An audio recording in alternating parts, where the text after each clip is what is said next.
ओम शांति। आज का वरदान, भगवान के वरदान अपने बच्चों के प्रति। डेट 5 जनवरी 2022।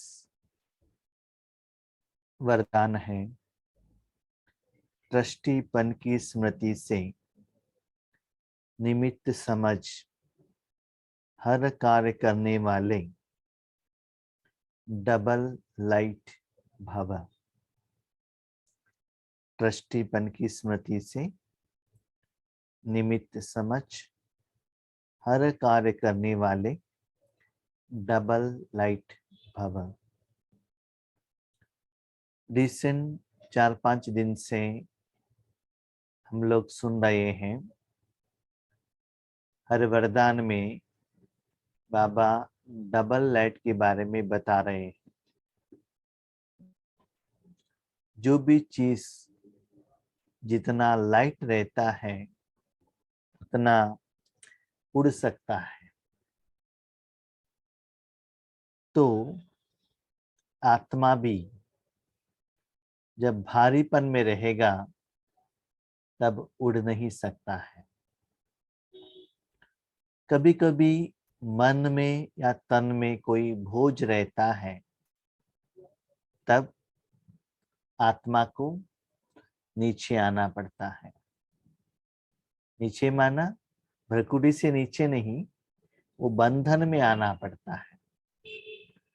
तो लाइटनेस का, फ्रीडम का अनुभव नहीं होता है। तो क्या होता है, बाबा ने कहा बाबा के बच्चे बनने के बाद ब्राह्मण जीवन में जो कुछ भी है सब कुछ भगवान का है।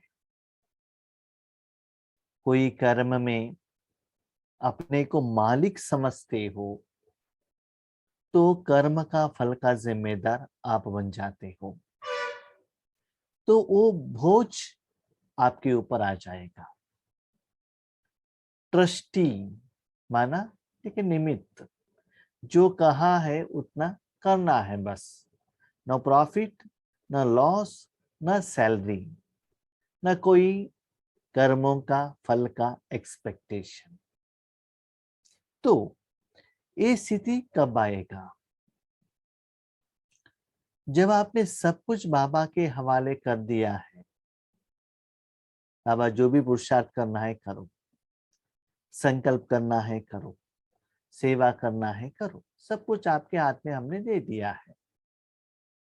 तब क्या होता है, कर्म सहित कर्म का फल का भी जिम्मेदार जब बाबा है, तब आपको कुछ भी भारीपन का एहसास नहीं होता है।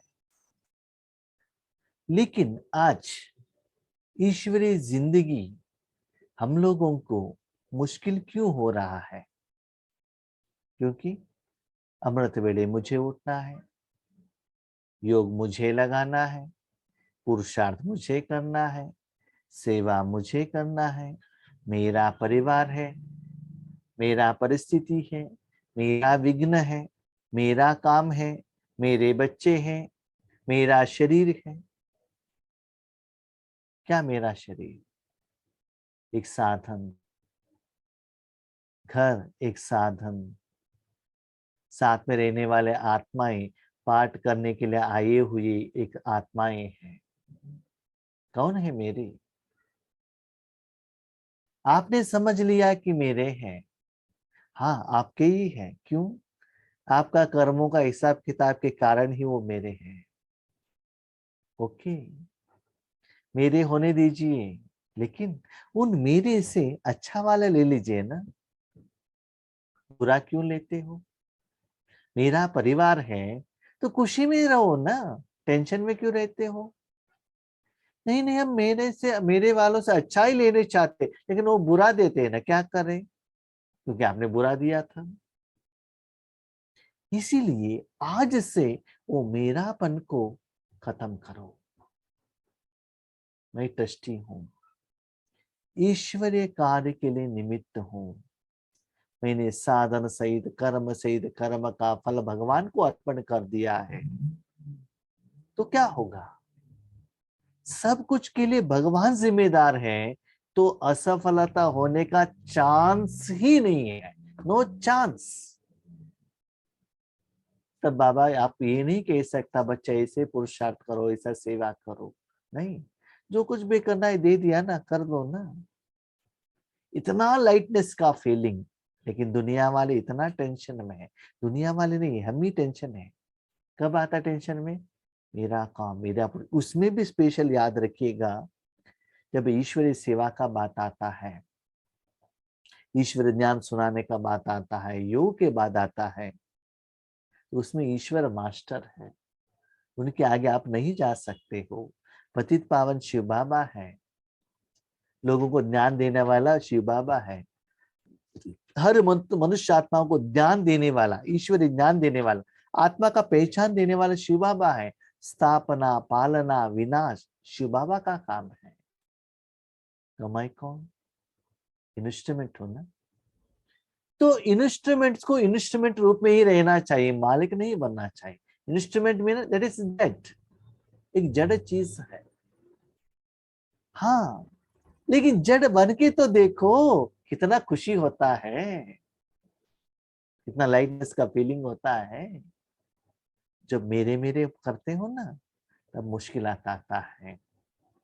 तो कितना सुंदर बात बाबा कहते हैं, बच्चे जितना होता है दुनिया से डिटैच बन जाओ, क्योंकि वही सच्चाई है। जो आप नहीं हो वो मैं कर कर समझ रहे हो, ये गलत है। ना तन आप हो, दुनिया आपका है। सिर्फ वर्तमान समय में ईश्वरीय शक्ति को फ्लो करने के लिए एक आप इंस्ट्रूमेंट हो बस। नहीं नहीं भाई जी, क्या है, मेरे बच्चों को बड़ा करना है, उनको एजुकेशन देना है, उनको शादी करना है, कार लेना है, ये समझ लेंगे ना तो भारीपन आएगा। देखो, ड्रामा के अनुसार जो होता है वो होता ही रहता है, आप कुछ भी नहीं करते हो। ठीक है, ऐसे समझ लो, ज्ञान को समझने का कोशिश करो, तभी स्पिरिचुअलिटी आपको पता चलता है। नहीं तो दुनिया वालों को हमको क्या डिफरेंस है? हम अंदर का मन का खुशी को अनुभव करने वाले हैं ना, स्थूल नहीं। स्थूल लोगों के पास करोड़ों पैसा है, सुख का साधन है, लेकिन मन से उनके पास पैसा नहीं है, खुशी नहीं है, मन का चैन नहीं है। इसीलिए बाबा कहते बच्चे सब कुछ भगवान के हवाले कर दो, और आप डबल लाइट निमित्त ट्रस्टी बन जाओ। जैसे कि एक टेम्पल में ट्रस्टी लोग रहते हैं, जब टेम्पल में प्रॉफिट होता है तो उन लोगों को प्रॉफिट मिलता है क्या? या उन लोगों को सैलरी मिलता है क्या? नहीं है ना। वो अपने घर से ही पैसा लेकर आके डाल देते हैं, फ्री में सर्विस करते हैं। तो इसे अपना तन मन धन सब ईश्वरीय कार्य में लगाओ, तब क्या होगा? लाइटनेस का फीलिंग होगा। बंधन कब फीलिंग होगा? मेरा मेरा मेरा जब समझते हो, वो बंधन का फीलिंग होगा। हाँ, मेरा समझना, बाबा को मेरा समझना, डिफरेंस करके तो देख लीजिए। अब तक हमने क्या किया? सब कुछ मेरा समझ लिया, बाबा को अलग कर दिया। अभी बाबा को अपना बना दीजिए और सब कुछ बाबा का हवाला कर दीजिए, जिम्मेदारी दे दीजिए, तब देखिए जिंदगी कितना सुंदर है। निमित्तपन का भाव भोज को सहज खत्म कर देता है। निमित्त माना इंस्ट्रूमेंट। विश्व कल्याण जब चाहिए करो ना, जिनको शक्ति देना चाहिए दे दो ना। आज 6:30 to 7:30 योग में बैठे थे, तो बाबा को कहा, बाबा जो करना है करो, जो आत्माएं, जो पंच तत्व है, जो भक्त आत्माएं हैं, आपसे जो मांग रहे हैं ना, दे दो। आपको फुल परमिशन दे दिया, किनको दिया, कितना देना, कितना दिया, कैसे दिया, उन्होंने क्या पूछा, आपने क्या दिया, उससे मुझे कुछ लेना देना ही नहीं। दे दो, फुल परमिशन ग्रांटेड। ये तन मन को यूज करो बस। तो जब देता है बाबा, वो फ्लो का फीलिंग आपको होने लगता है। ठीक है, जैसे माँ भोजन खिलाती छोटे बच्चों को, तो वो प्यार का कैसे फीलिंग होता है ना, तो वैसा ही फीलिंग होता है।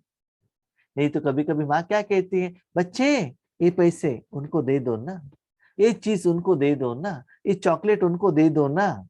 बनाए तो माँ ने है, लेकिन आपके द्वारा दिलाते हैं ना। ऐसे ही बाबा हमारे ऊपर कितना दया है, कृपालु है, हमारे द्वारा सेवा कराता है। तो बाबा कहते बच्चे निमित्त बनो। तो भोज खत्म हो जाएगा, मेरी जिम्मेवारी है, मेरे को ही संभालना है, मेरे को ही सोचना है, तो भोज हो जाता है। हमारे घर में परिवार के प्रति कोई भी नहीं सोचता है, भाई जी मुझे ही सोचना है, सारा जिम्मेदारी मुझे ही है। मेरा पति नहीं सोचते हैं, मेरे बच्चे सोचते हैं, ठीक है, उनको बड़ा भी मुझे करना है, ट्यूशन भी मुझे देना है। तो जिम्मेदारी बाबा को दे दो ना। हम बहुत होशियार हैं, जो मुश्किल होता है बाबा आप ले लो, और जो आसान होता है मेरा मेरा मेरा, ऐसा नहीं, सब कुछ बाबा को देकर तो देखो। स्पेशली ईश्वरीय कार्य का बात आता है, जिम्मेदारी बाप की है, और बाप ने ट्रस्टी अर्थात निमित्त बनाया है। इस स्मृति से डबल लाइट बन उड़ती कला का अनुभव करते रहो। एक जगह पर कहते हो तन तेरा, मन तेरा, धन तेरा, जीवन तेरा, नेक्स्ट सेकंड में कहते हो मेरे बच्चे हैं मुझे देखना है, मेरे पति है मुझे देखना है, मेरा काम है मेरा मुझे देखना है। किसी ने एक में तो फिक्स हो जाए ना, एक मेरा है तो बाबा नहीं आता, जब बाबा है तो मैं नहीं आता हूँ। राजयोग में योग के टाइम पर बाबा को दे देते हो, और योग से नीचे उतारते हो मेरा कर लेते हो। वो कैसे हो जाता है? जैसे कि छोटे बच्चे को आपने देखा होगा, उनके हाथ में चॉकलेट है, तो माँ कहते उनको दे दो, तो क्या करता है, दे ले लो ले लो ले लो। एक सेकंड दिया, उसके बाद मुझे वापस दे दो, मेरा है मेरा है मेरा है, वापस क्या करता है, खींच लेता है। तो हमारा हालत भी वैसा ही हो गया है। जब सेंटर पर जाते हैं, माउंट आबू जाते हैं, बाबा मुरली चुना सुनाते हैं, दो दो हाथ उठाते हैं, बाबा को खुश कर देते हैं। मेरे बच्चे तो हाथ उठाने में बहुत होशियार है। उसके बाद जब नीचे आ गए, घर की तरफ चले गए, तुरंत सेंटर से बाहर आकर स्लीपर पहन लिया, और मोबाइल हाथ में ले ले, सब मेरा मेरा मेरा मेरा आ जाता है। इसलिए कहते भाई जी, सेंटर में जितना खुशी होता है ना, वो घर में क्यों नहीं होता है? क्योंकि घर में आदमी सारा बोझ सिर के ऊपर रखकर आ जाते हो ना, इसलिए मुश्किल होता है। निमित्त बनाया है स्मृति से डबल लाइट बन उड़ती कला का अनुभव करते रहो। जिम्मेदारी बाप का है, और बाप ने आपको ट्रस्टी बनाया है। जहां मेरा है वहां बोझ है, इसलिए कभी किसी भी कार्य में, याद रखिएगा, कभी किसी भी कार्य में जब बोझ महसूस हो, तो चेक करो कहीं गलती से तेरी के बजाय मेरा तो नहीं कहते। बाबा हम इतना सेवा कर रहे हैं, लेकिन क्यों लोगों को समझ में नहीं आता है? जिज्ञासा ज्यादा नहीं हो रहे, क्यों? सेवा किसने की? मैंने की, इसलिए ज्यादा नहीं हो रहा है। ठीक है, तो बाबा को दे दो, तब देखो क्या होता है। तो बाबा को देने से ठीक हो जाएगा क्या? हो जाएगा। कैसे? ऐसा नहीं कि आपके आगे ज्यादा आत्माएं आए, ऐसा नहीं है, मनसा सेवा भी कर सकते हो ना। तो आज एक बहन ने फोन किया था, मैं उनके साथ बात कर रहा था। जब साकार में ब्रह्मा बाबा थे, ब्रह्मा बाबा क्या 20 लोग, 25 लोग, 30 लोग, 300 लोग थे, ठीक है, ओके। अभी दादियों के आगे डायमंड हॉल में 25,000 लोग हैं, तो सेवा किनका श्रेष्ठ है? जिनके आगे 25,000 लोग हैं। और जब मेगा प्रोग्राम में दादियां जाते हैं, तो लाखों लोग इकट्ठे होते हैं, तो श्रेष्ठ सेवा किनका हुआ, दादी का या ब्रह्मा बाबा का? बताइए। ब्रह्मा बाबा के आगे तो 300 लोग थे, अभी तो 30,000 है, कौन श्रेष्ठ हो गया, ब्रह्मा बाबा या दादी? कौन? ब्रह्मा बाबा ही थे ना। भले उनके आगे 300 थे, 30 लोग थे, लेकिन सदा ब्रह्मा बाबा का मन विश्व की तरफ था। आगे वालों के क्वांटिटी के आधार पर श्रेष्ठता को आप काउंट नहीं कर सकते हो। आपके मन द्वारा कितना शक्ति फ्लो हो रहा है, आप कितना ईश्वरीय शक्ति को फ्लो करने में निमित्त हो। इसलिए बाबा कहते हैं स्पिरिचुअलिटी इतना सुंदर है, ए अकाउंट एक आप जानो, एक मैं जानो, गुड़ जाने गुड़ की कोते जाने, तीसरा कोई न जाने। तो वो चेक करना, स्टूल में कितना लोग हैं, कितना वो लोग क्लास सुन रहे हैं, कितना व्यूज है, इसके आधार पर नहीं, आपकी जिंदगी में कितना सुख है, कितना आनंद है, ईश्वरी जिंदगी को कितना एंजॉय कर रहे हो। जैसे बाबा कहता है, ऐसे अपने मन को उसके साथ कनेक्ट करके रियल लाइफ को एंजॉय कर रहे हो। अंदर से आप कितना सेटिस्फाइड हो बाबा के साथ, ये चेक करना।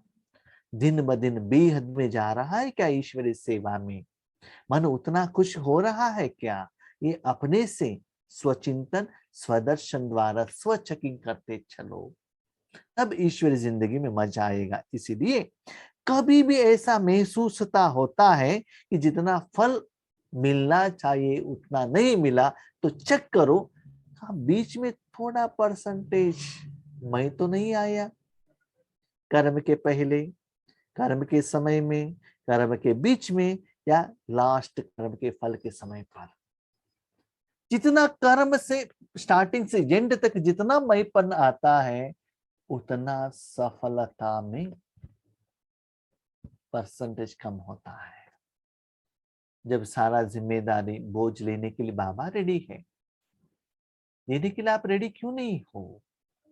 इसका मतलब भगवान को आपने अभी तक यथार्थ जाना नहीं है, पहचाना नहीं है। भगवान से कर्म किया होता, आपके मन में संकल्प भी नहीं आता कि मुझे करना है। क्यों? तो कर्म इतना सुंदर करता है, इतना सरल करता है, और उसका फल इतना श्रेष्ठ आ जाता है। जिन्होंने अनुभव किया है उनको ही मालूम है। बाबा कहता है सारे कार्य के लिए, सारा बोझ उतारने के लेने के लिए मैं रेडी हूँ, लेकिन मेरे प्यारे प्यारे बच्चे हैं ना, अनुभवी बच्चे हैं ना, ज्यादा ज्ञानी होने के कारण देने के लिए रेडी नहीं है।